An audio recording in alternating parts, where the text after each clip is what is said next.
శ్రీ సాయిరాం. భక్తుల మనసు చదివిన అద్భుత లీల గురించి మనము తెలుసుకుందాం.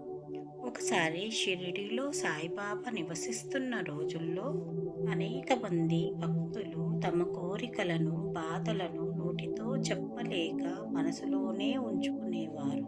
సాయిబాబా దర్శనానికి వచ్చేవారు. సాయిబాబా మాత్రం బయట చెప్పిన మాటల కన్నా లోపల దాగి ఉన్న భావాలను ఎక్కువగా చూడగలిగేవారు.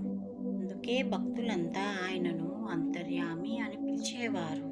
ఒకరోజు ఒక భక్తుడు బాబా వద్దకు వచ్చాడు. బాబా నిజంగా మన మనసులో ఆలోచనలను తెలుసుకోగలడా అని అనుకున్నాడు. కానీ ఆ మాటను బయటకి చెప్పలేదు. నిశ్శబ్దంగా బాబా వైపు చూస్తూ నిలబడ్డాడు.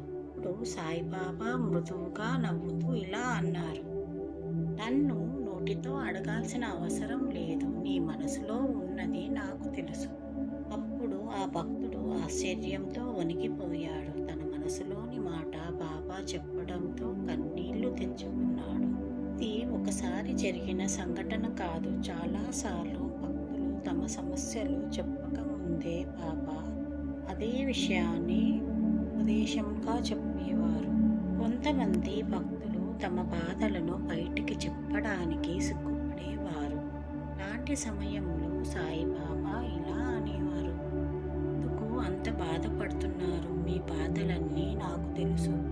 అప్పుడు భక్తులంతా గ్రహించారు. బాబా వినేది చెవులతో కాదు, చూసేది కళ్ళతో కాదు, ఆయన భక్తుల హృదయాలలో ఉంటాడు. ఈ లీల మనందరికీ నేర్పినది ఏంటంటే, సాయిబాబా ముందు మాటలు అవసరం లేదు.